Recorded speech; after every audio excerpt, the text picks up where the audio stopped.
안녕하십니까. 자, 이번 시간은 토지 표시 사항 중에서 경계 면적 쪽을 다루도록 하겠습니다. 이 부분도 워낙 중요한 부분이니까 내용 잘 파악하고 넘어가시고 처음에는 의미만 파악하시면 되고요. 세부적인 사항은 기본 강의 들어가면서 따라오시면 충분하게 내용 정리 가능합니다. 먼저 경계인데, 자, 경계라는 것은 필지별로 경계점 간을 직선으로 연결해서 등록한 선을 경계라 말습니다.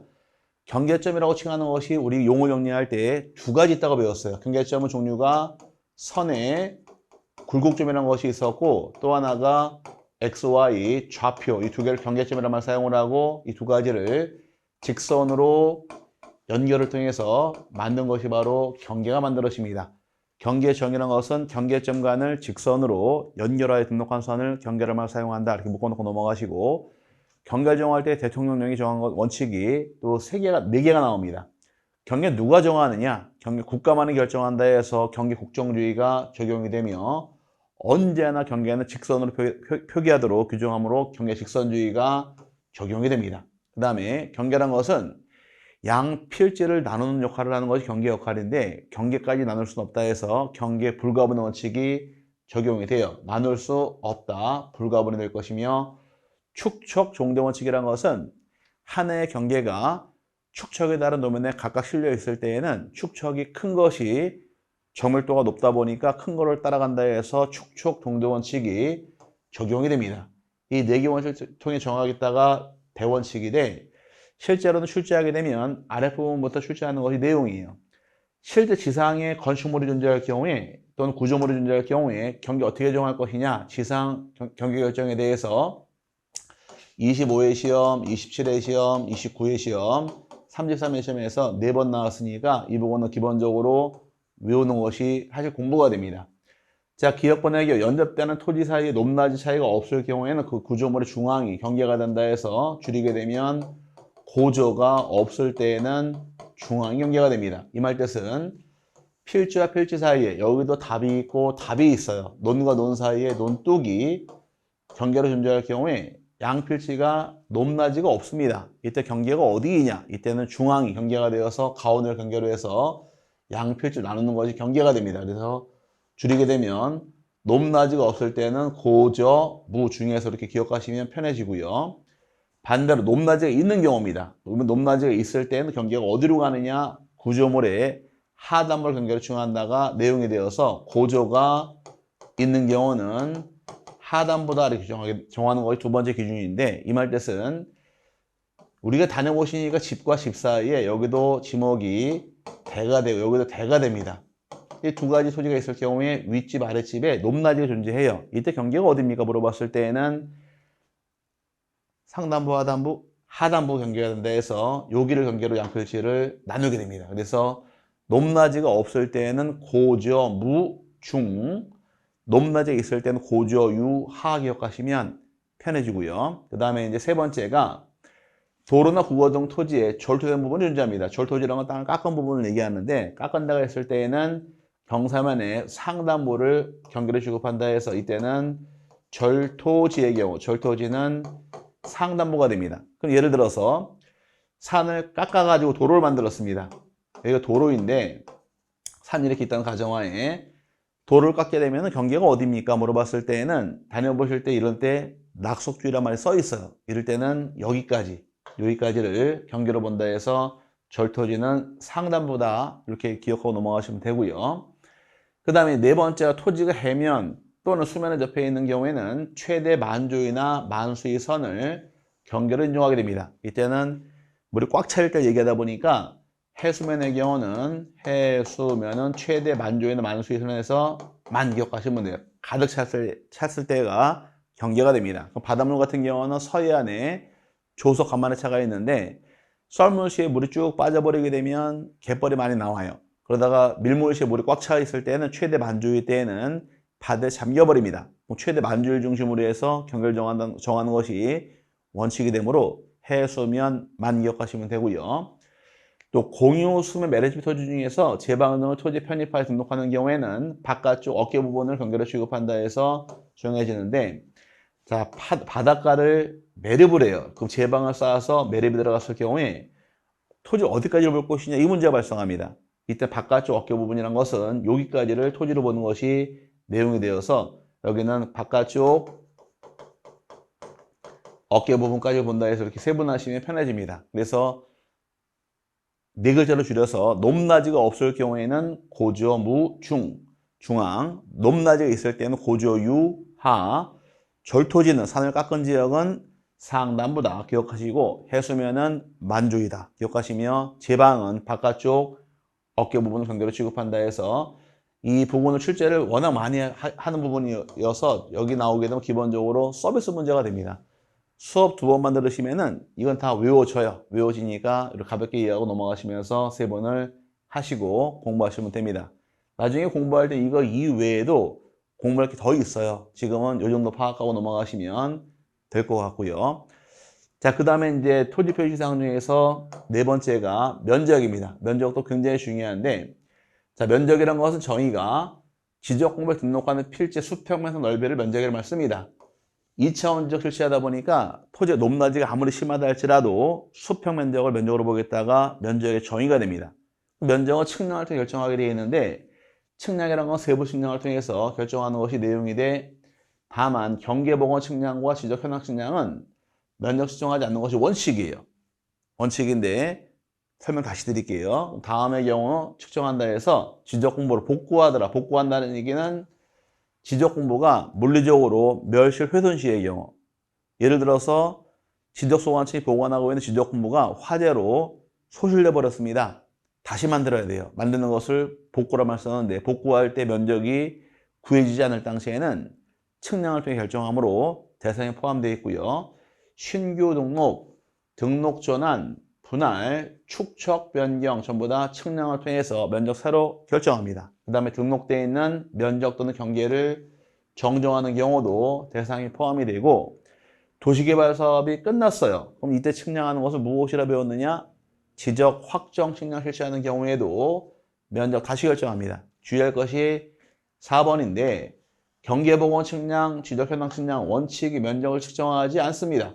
측정하지 않는 것이 원칙인 반면에 이 두 개 측량에 대해서 면적 측정이 수반되는 경우만 측정하도록 규정합니다. 그래서 원칙은 경계보건 측량, 지적 현황 측량은 면적 측정하지 않는 것이 원칙이 돼 예외적으로 면적 측정이 수반되는 경우는 대상에 포함이 되어버리므로 이 주의해서 세분하셔야 됩니다. 나중에 이 부분은 공부할 때 대부분 다 스스로 이해가 되면서 암기가 저절로 됩니다.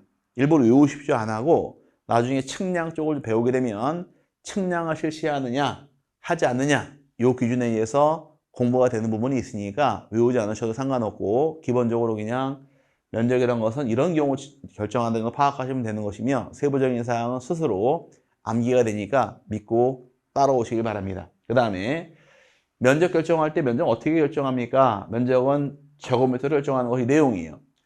우리나라의 경우는 1975년까지, 75년까지는 이전에는 척관법을 사용합니다. 척관법을 사용해서 일정, 일단, 일무, 일보 이렇게 사용하는 것이 내용이에요. 근데 이게 정확하지 않습니다. 그래서 우리나라 75년도부터 미터법을 시행을 통해서 들어오면서 제곱미터로서 표시하도록 바꾸기 시작한 연도가 1975년도인데 이때부터 제곱미터로 함에 있어서 우리가 흔히 한 평 이렇게 표현을 해요. 이게 제곱미터가 이렇게 들어가야겠죠. 잘못 나왔네요. 그 한 평 곱하기 얼마를 곱했을 경우 제곱미터로 바꿀 수 있느냐? 한 평 곱하기 121분에 400 곱하게 되면은 반올림해서 3.3058 제곱미터 만들어집니다.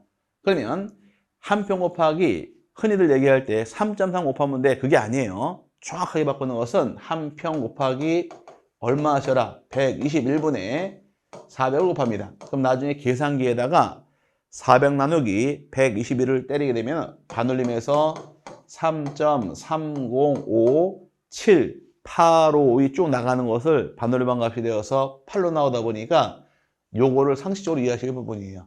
자, 한 평 곱하기 얼마를 곱하실 것? 121분에 400 곱하게 되면 정확하게 면적 구할 수 있으니까 요건 상식으로 가볍게 이해를 하셔야 되고요.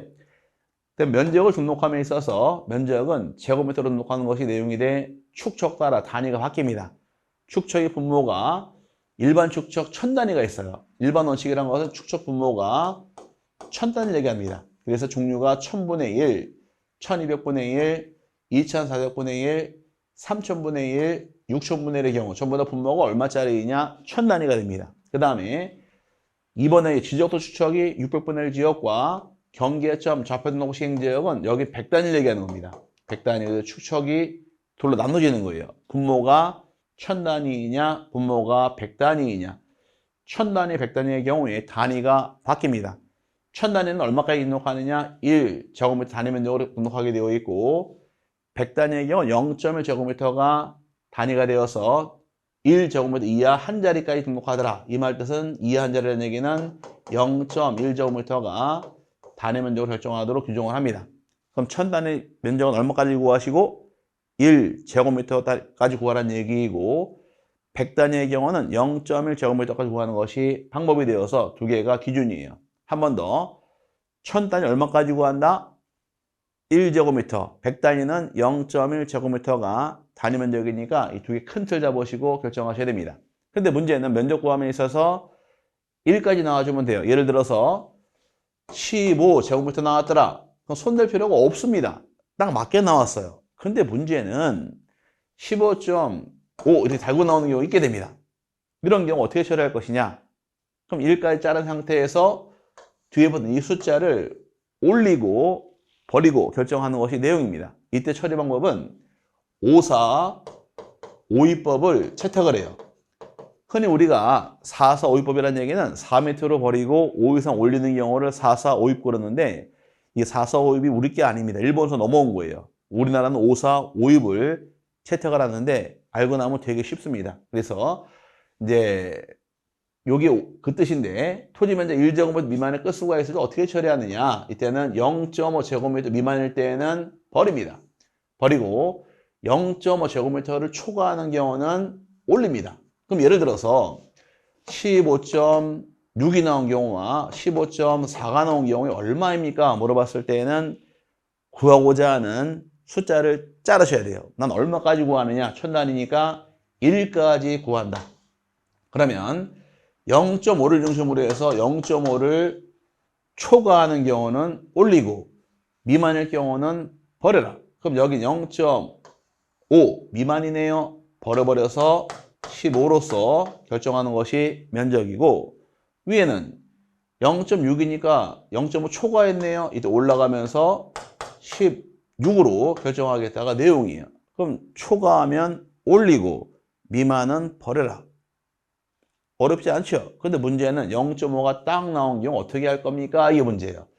0.5가 딱 나올 때는 이때는 구하려는 끝자리 숫자가 0 또는 짝수이면 버리고 홀수일 때 올린다. 이게 중요한 겁니다. 그럼 만약에 이번에는 15.5가 나온 경우와 16.5가 나온 경우에 어떻게 처리합니까? 물어보는 거예요. 그럼 일까지 결정함에 있어서 둘 다 0.5 딱 걸려버렸습니다. 딱 걸린 경우는 함부로 올리고 함부로 버리면 안 돼요. 이때는 끝자리 숫자, 요게 뭐가 나왔느냐? 요걸 못 파악합니다. 끝자리 숫자가 홀수가 나왔죠? 홀수가 나온 경우는 어떻게 처리하느냐? 올립니다. 홀수가 나온 경우 올라가니까 16으로 결정하는 것이 내용이고 짝수가 나온 경우는 버려서 16이 되는 거예요. 그래서 요게 5서울법인데 요것만 이해하시면 돼요. 쉽게 해서 5보다 크다. 초과하는 경우는 어떻게 처리하느냐? 올린다. 5보다 작더라. 미만일 경우는 버린다. 5가 딱 나왔을 때에는 끝자리 숫자가 홀수이냐 짝수이냐.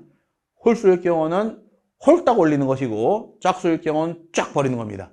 그래서 홀딱 올리고 쫙 버린다만 기억하시면 되는 거예요. 그럼 결과적으로 요게 논점이 되겠죠? 요게. 그럼 5서열법의 기본적인 틀이라는 것은 5보다 크면 올리고 작으면 버리는 겁니다. 단 5가 나왔을 때 어떻게 할 것이냐 문제예요. 5가 딱 나왔을 때는 끝자리 숫자가 홀이냐 짝이냐. 홀수일 경우는 홀딱 올리게 돼 있고 짝수일 경우는 쫙 버리는 것이 기준이 되어서 이 방법을 찾아가는 것이 5서울법의 내용이 되는 겁니다. 한 번 더 해볼까요? 자, 5보다 큽니다. 초과한다. 어떻게 처리할 것? 그렇죠. 올리는 거예요. 5보다 작더라. 미만일 때는 과감하게 버립니다. 5가 딱 나왔을 때는 끝자리 숫자가 홀수이냐 짝수이냐. 홀수일 경우는 홀딱 올라가는 것이고 짝수일 경우는 쫙 버린다 기억하시면 요게 포인트가 되는 겁니다. 별로 어렵지 않죠? 그럼 결과적으로 사서유과, 오서유과의 차이점은 5가 나온 경우 어떻게 할 것이냐 이게 차이점이에요. 그럼 5가 나온 경우에 이 방법대로 가면서 이해하시면 여기는 똑같은 규정이니까 같이 보시면 됩니다. 자, 볼게요. 여기도 아래쪽은. 백 단위 같은 게 얼마까지 구합니까? 백 단위는 0.1제곱미터 단위 면적으로 결정하는 것이 내용이에요. 그래서 제곱미터야 한 자리 단위로 표시한다 그 뜻인데 0.1 미만의 단수가 발생했습니다. 이때 어떻게 처리합니까? 0.05제곱미터를 초과하는 경우는 올리고 0.05제곱미터 미만일 때에는 어떻게 하셔라? 버리면 돼요. 여기까지 일단 잘라서. 그럼 만약에 15.5 나왔습니다. 여기까지 구하면 상관없습니다. 근데 달라붙은 게 또 달라붙어 있습니다. 이럴 경우는 여기까지 자른 상태에서 이 숫자를 올리고 버리는 것이 내용이에요. 근데 나오기를 초과하면 올리고 미만은 버려라. 그러면 15.56이 나온 경우와 15.54가 나온 경우 어떻게 처리합니까? 마찬가지로 잘라갑니다. 여기까지 자른 상태에서 0.05 중심으로 여기는 초과했나요? 6이니까 초과했죠. 올라갑니다. 올라가서 15.6으로 결정하는 것이 내용이고 미만일 경우는 버려버리니까 15.5가 됩니다. 그럼 초과하면 올리고 미만은 버려라. 그래서 6은 올라가는 것이고 4는 버리는 거예요. 여기까지 갔죠? 그 다음에 이번에 0.05 딱 걸리게 되면 이제 0.05의 경우에 구하고자 하는 끝자리 숫자가 마찬가지로 0 또는 짝수일 때는 어떻게 처리하셔라? 짝수일 때는 쫙 버리게 되어 있고 홀수일 때는 홀딱 올리는 것이 내용이 되는 겁니다. 그래서 이제 예를 들어 똑같이 보게 되면 15.55가 나온 경우와 15.65가 나온 경우 얼마입니까? 물어봤을 때는 똑같은 결정이에요. 자, 0.1까지 자른 상태에서 뒤에 붙은 것이 0.05 딱 걸려버렸습니다. 딱 걸린 경우는 앞에 숫자가 홀이냐 짝이냐예요.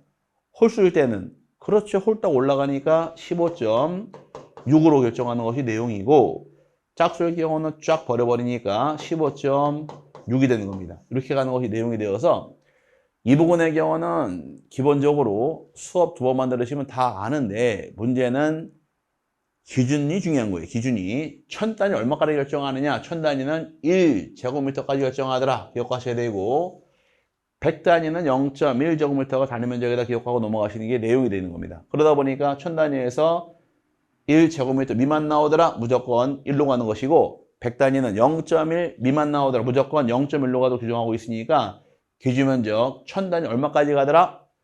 이것만 기억하셔도 큰 거 배우시는 거예요.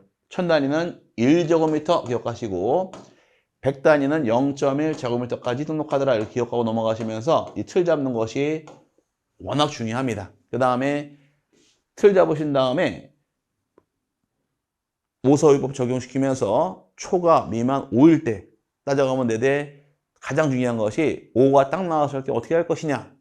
똑같이 나오는 것이 짝수는 버리고 홀수 올린다 해서 홀딱 올리고 쫙 버린다 기억하면 따라갈 수 있는데 처음에는 다 기억해야지 힘들어요. 힘드니까 설명은 다 드렸지만 요것만 기억해도 충분하게 앞으로 따라갈 수 있게 됩니다.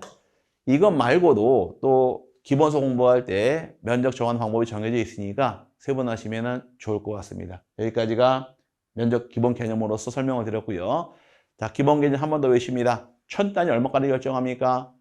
1제곱미터, 100단위는 0.1제곱미터가 단위 면적으로 정해져 있으니까 이 면적에 맞게끔 면적 구하는 것이 결정 방법으로서 정해집니다. 여기까지가 이제 기본적인 토지의 표시로서 설명을 드렸는데 지금까지 배우신 내용이 지번, 그 다음에 또 배우시기를 지목, 그 다음에 또 배우시기를 경계하고 면적까지를 쭉 설명을 드렸어요. 전 시간에 배우신 내용 지번, 지목이며 이번 시간은 경계 면적 배웠는데 이게 여기서만 나오고 뒤에 안 나오면 좋아요. 근데 진작법 끝날 때까지 매일 나옵니다. 매일 나오다 보니 이 부분을 확실하게 잡고 넘어가시면 뒤에 가서 굉장히 쉬워요. 이 자체에서 지번, 지목, 경계 면적에서 보통 3문제에서 5문제까지 출제가 되니까 이 자체로도 굉장히 중요한 것이고 뒤에 공부할 때 도움을 많이 주기 때문에 공부를 잘하고 넘어가시면 지적법의 반 이상이 끝난 겁니다. 워낙 중요한 게 다 몰려있다 보니까 지적법은 앞에를 잘해서 공부하시는 것이 점수 많은 요령이 되므로 지번, 지목, 경계, 면적은 남에게 설명할 수 있을 만큼 공부해 두시면은 공부 끝났다 해도 과언이 아니니까 이 부분은 기본적으로 꼭 잡고 넘어가시기를 바랍니다. 너무 중요합니다. 가장 중요한 데가 4개 결정 방법이 중요하니까 세분하시고요. 그 다음에 이제 또 공부할 내용이 이제 지번, 지목, 경계, 면적 등을 등록하는 장부가 나옵니다. 이 장부가 바로 지적 공부 파트인데 2장 넘어가시게 되면 지적 공부에서 이어져요. 지적 공부의 경우는 이제 등록 사항을 암기하는 것이 사실 공부가 되는데 등록 사항은 제가 이제 기본 강의 나갈 때 어떻게 암기하시면 쉽게 암기하시는지 요령을 제가 알려드릴 겁니다. 지금 처음에 공부할 때는 어떤 게 있는지 어떤 내용의 장부인가 파악하시면 될 것 같고 세부적으로 암기하는 것은 기본서 공부할 때 공부하시면 충분합니다. 먼저 지적 공부라는 건 의의가 무엇이냐?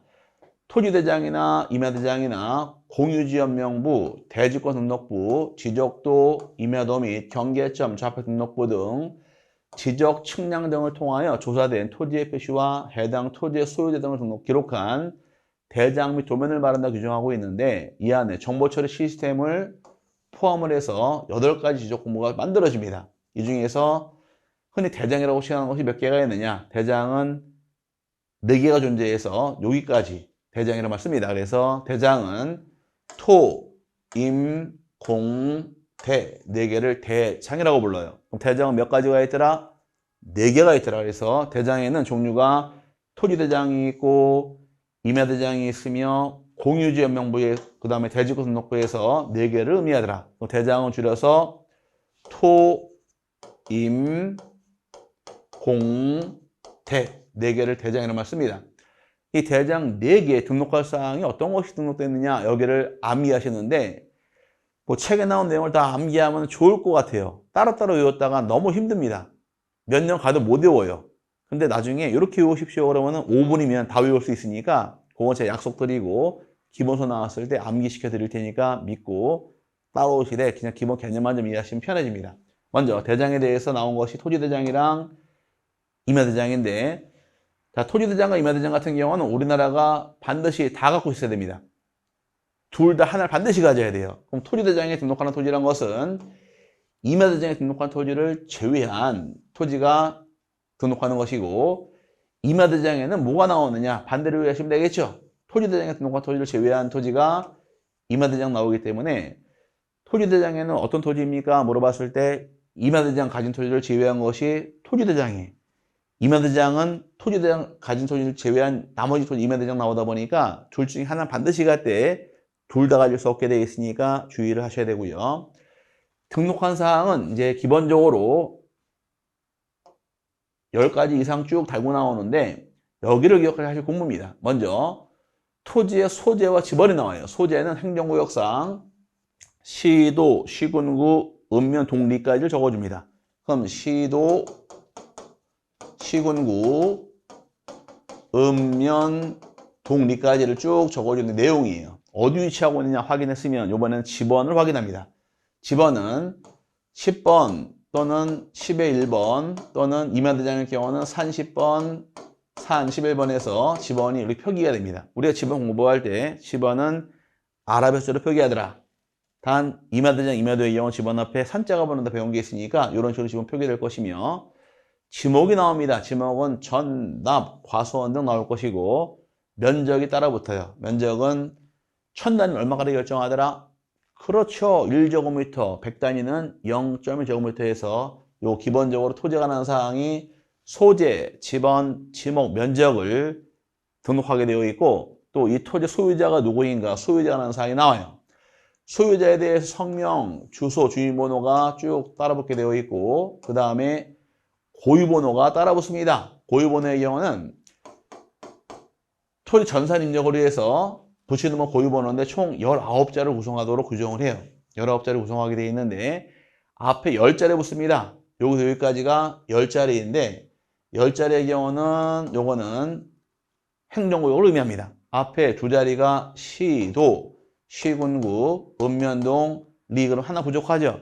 리 끌어가지고서 시도 두 자리, 시군구 세 자리, 읍면동 세 자리, 리 무조건 리 끌어가지고 두 자리에서 이렇게 10자리 만들면은 쉬워질 겁니다. 시도, 시군구, 읍면동, 리 끌어가지고 10자리 만들면 끝나고요. 그 다음에 대장 번호가 한 자리 나옵니다.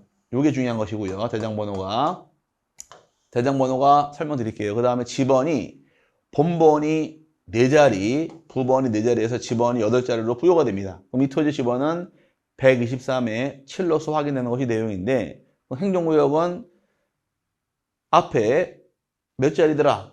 10자리, 대장번호가 한 자리, 그 다음에 지번이 8자리를 구성하는 것이 기본 개념이에요. 근데 중요한 것이 뭐가 중요하냐? 이게 중요합니다. 대장번호, 이 11번째 숫자가 1이 들어가 있죠? 여기 1이 들어갈 수가 있고 2가 들어갈 수가 있어요. 1이 들어가 있다는 얘기는 이 토지는 토지대장이랑 지적도가 있다고 알려주는 번호이고 2가 들어가면 임야대장, 임야도 있다는 번호입니다. 이게 암호예요. 여기에 1자나 2자가 들어갈 때 여기에 무엇이 들어갔느냐 따라서 장부가 바뀌는 겁니다. 1자가 있을 때는 토지대장과 지적도가 있다 확인할 수 있는 것이고 2가 있을 경우는 임야대장과 임야도가 있다 확인할 수 있다 보니까 요 고유번호 중에서 대장번호 요거 기준으로 해서 장부가 만들어지는 것이 내용으로 이해하시면 되고요. 자, 그 다음에 이제 도면번호가 나옵니다. 도면번호의 경우는 항상 장부에 세트가 있어요. 세트가. 자, 토지대장이 있다는 얘기는 무엇이 있을까? 지적도가 따라 붙는 겁니다. 임야대장은 임야도가 따라 붙게 되어 있으니까 이 도면번호가 어떤 번호인가 확인하는 것이 이 뜻이고요. 그 다음에 대장의 장번호 그럽니다.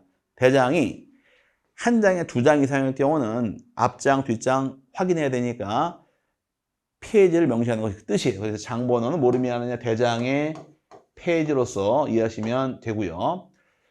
도면 번호가 나왔다는 얘기는 이 도면에 축척이 따라 붙습니다. 이 도면이 축척이 얼마인가? 축척에 대해서 1대 500 또는 1대 1200 이런 식으로 축척이 명시가 됩니다.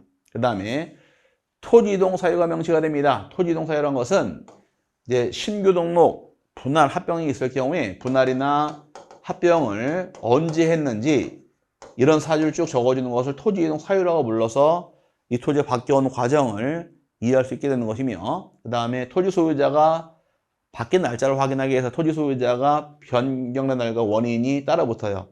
만약에 매매 계약을 통해서 토지를 취득한 자 홍길동일 경우에 등기 원인은 매매, 바뀐 날짜 접수일을 적어주면서 소유자가 언제 취득한 것인가 확인할 수 있도록 등록사항이 포함되어 있고요. 토지 등급, 그 다음에 농지의 경우 기준수확량 등급과 설정, 수정 연호를 해서 95년까지 기재가 들어갑니다. 95년까지는 토지 등급이랑 수확량 설정이 들어갔어요. 근데 96년부터는 따로 토지 등급을 설정한다거나 수확량을 매기지 않고 그냥 옛날 사항만 관리하고 있습니다. 관리만 하다 보니까 등록상 포함되어 있어서 들어온 것이고 개별 공시지가 기준일 등록하도록 2002년부터 법이 개정이 되면서 이제 포함된 것이 공시지가와 기준일가의 등록사항이 포함되어 있는데 이 등록사항이 13가지죠. 이걸 다 외우셔라. 못 외워요. 외우는 요령은 대장을 한번 보는 겁니다. 대장이 양식이 책에 실려 있는데 이렇게 보시면 쉬워져요. 자, 대장 양식을 딱 보니까 먼저 고유번호가 나옵니다. 몇 자리입니까? 19자리로 해서 나올 것이고 소재는 이제 서울특별시, 노원구, 상계동 이런 식으로 나와요.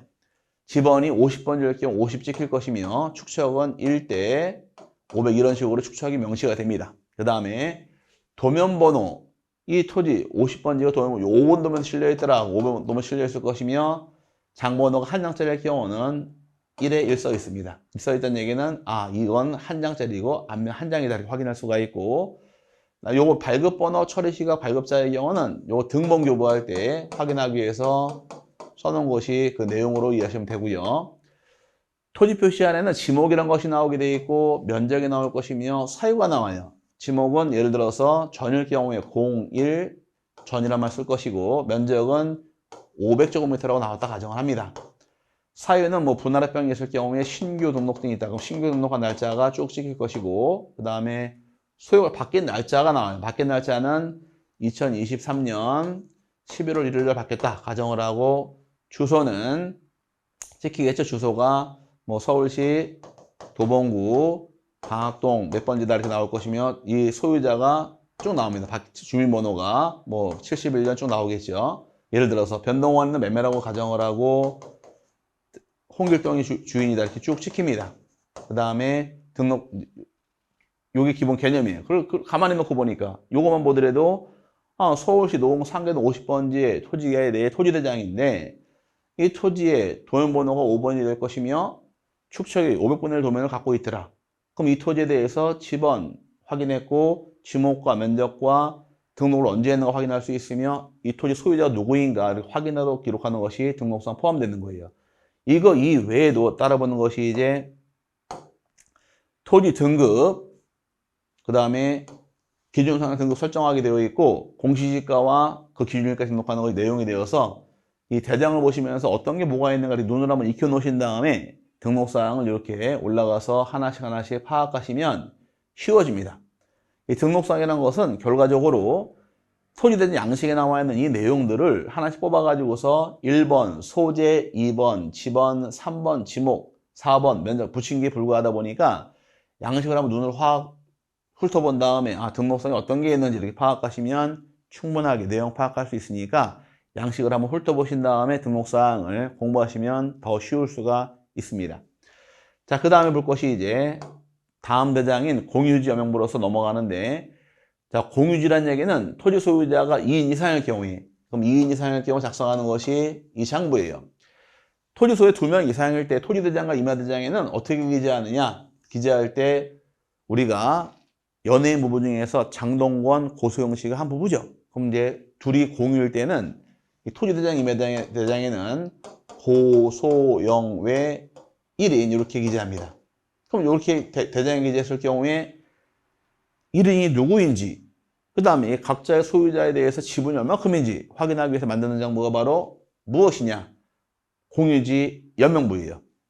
그럼 누가 소유자인가? 소유자별로 이름이 나올 것이며 지분이 따라붙게 되어 있으니까 먼저 어떤 토지가 공유입니까? 소재와 지분이 나오게 되어 있고 각 소유자 간에 고소영과 장동건 씨 2명에 대해서 지분이 따라붙어요. 이게 중요한 겁니다. 지분을 확인하기 위한 것이 목적이고 각 소유자가 누구인가? 고소영과 장동건에 대해서 소유자의 성명, 명칭, 주소, 주민번호가 등록이 될 것이며 고유번호가 등록이 됩니다. 그 다음에 몇 번째 페이지입니까? 장번호가 나올 것이며 토지 소유자 바뀐 날짜가 있겠네요. 취득한 날짜, 그래서 바뀐 날짜, 변경된 날과 원인까지 해서 등록사항인데 여기에 중요한 것은 공유지 여명부는 무엇이 나오느냐? 각 소유자 간의 지분이 따라붙더라. 이게 기본 틀이 되는 겁니다. 이게 중요한 것이 되어서 파악하시면 내용이 쉬워집니다. 그럼 마찬가지로 양식을 한번 훑어보게 되면 양식에 대해서 서식인데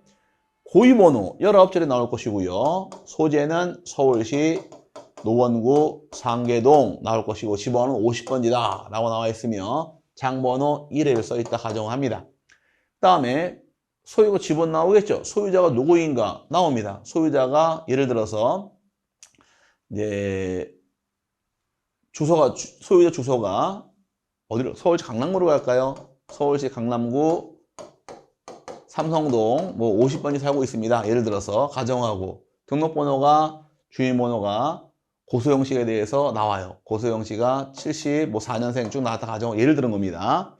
몇 살인지 저도 몰라요. 근데 고소영 나왔다 가정하게 되면 고소영 씨가 이렇게 나와 있고 똑같이 뭐 70년도 장동건 이렇게 찍힙니다. 찍혔을 경우에 그럼 이 둘 간의 지분이 얼마큼이니까 여기 나와요. 매매 계약을 통해 날짜 찍힐 것이며 원인 매매라고 찍힐 것이고 지분은 뭐 예를 들어서 2분의 1이 있더라. 2분의 1이 있더라. 이런 식으로 찍히는 겁니다. 그러면 이제 상계동 50번지 토지에 대해서 이 2명이 공유인데 지분은 반씩 있다. 이런 식으로 확인하기 위한 것이 목적이 되는 것이니까 이게 이 목적이에요. 중요한 것은 이게 중요한 겁니다.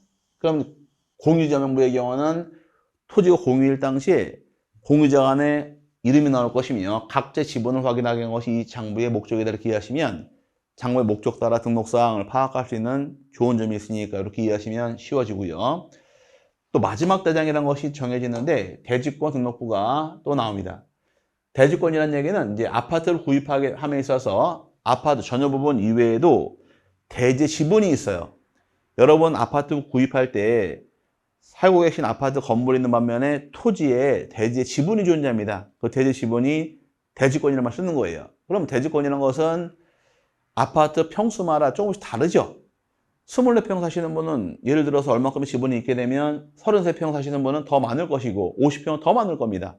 그럼 세대별로 분양 평수가 다르다 보니까 각각 작성하는 것이 그 목적이에요. 그럼 어디 아파트 살고 있는 누가 아파트 분양받을 때 대지 지분이 얼마큼인가 확인하기 위한 정보가 대지권 등록번 만들어지는 겁니다. 그래서 작성하는 것은 이렇게 그런 목적 작성하게 되어 있고, 그럼 전혀 부분 아파트를 소유함에 있어서 건물 대지에 있는 지분이 있더라. 이 지분을 세 글자로 대지권이라고 부르는데, 이 대지권이 얼마큼인가 확인하기 위해서 작성하던 것이 대지권 등록번호 장부입니다. 그럼 10가지 등록성 갖고 있는데, 아파트 대지가 어떤 것이냐? 여러분 사시는 아파트를 하시면 돼요.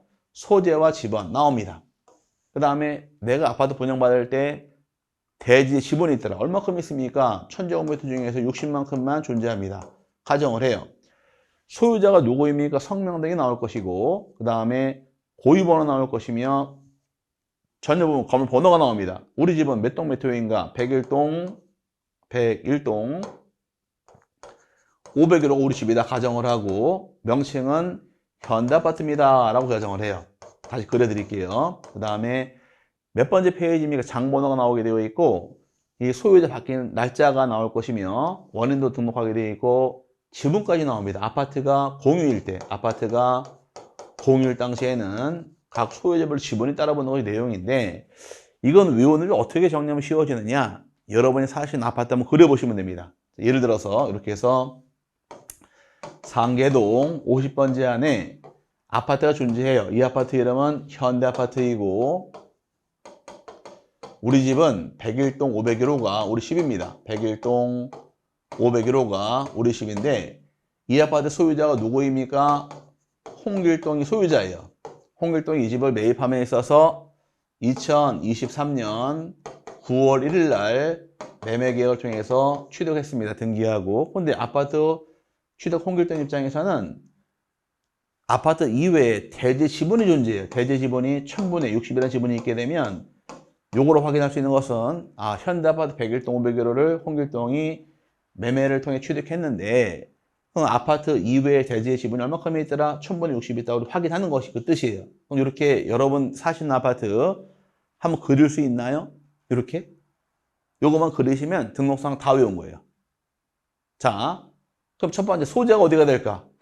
상계동 채워 넣는 거예요. 상계동이 소재다 이렇게 확인할 수 있고, 집어는 50번지 채워 넣으면 되겠죠. 대주권의 비율은 1000분의 60이 있더라. 이게 대주권의 비율이고, 소유자가 누구입니까? 홍길동, 성명, 주소, 주인번호 나올 것이고, 그 다음에 고유번호, 전산 입력으로 19자리 번호가 만들어집니다. 그 다음에 전혀 부분 건물 표시라는 것은 요걸 얘기하는 거예요. 101동 501호 우리 집이죠. 요걸 전혀 부분에 건물 표시로만 사용하니까 101동 501호가 나온 것이고, 건물 이름이 뭡니까? 현대아파트 나오겠죠? 여기 따라 나와 있고, 그 다음에 아파트를 구입한 자, 홍길동이 언제 구입했습니까? 소유자, 바뀐 날짜, 원인 따라 붙게 됩니다. 날짜가 2023년 9월 1일이고 매매가 바뀐 날짜 원인이 나올 것이며, 그 다음에 아파트를 구입한 게 홍길동과 부인이 둘이 구입했을 경우는 공유가 되겠네요. 지분 따라 붙는 내용이에요. 여기다가 추가시킬 내용이 고유번호, 장번호 이렇게 추가시키면 충분히 외울 수 있으니까 여긴 이렇게 그림 그리시는 게 요령이에요. 그래서 쉽게 이해하기 위해서 대지권 등록번호 장부는 아파트 분양받을 때 내가 어떤 아파트이냐, 현대아파트 몇 동 몇 호, 101동 501호 분양받을 때 대지에 지분이 얼마큼인가 확인하기 위한 것이 바로 대지권 등록부를 하시면 쉬워지는데, 여기는 등록사항이 10가지가 됩니다. 그러면 토지대장, 임야대장은 등록사항 13가지, 공인여명부는 7가지, 대지권 등록권 10가지예요. 이거를 따로따로 외웠다가는 힘들어지니까 제가 나중에 기초서 나와서, 기본서 나와서 강의 들어갈 때는 한 방에 딱 잡게 해드릴 테니까 한번 속고 계시면 될 것 같아요. 그러면 이 많은 거를 5분이면 외울 수 있으니까 믿고 기다리시면 제가 공부의 팁을 정확하게 전수해 드릴 테니까 문제 푸는데 아무나 지정하게 해드리겠습니다. 약속? 약속.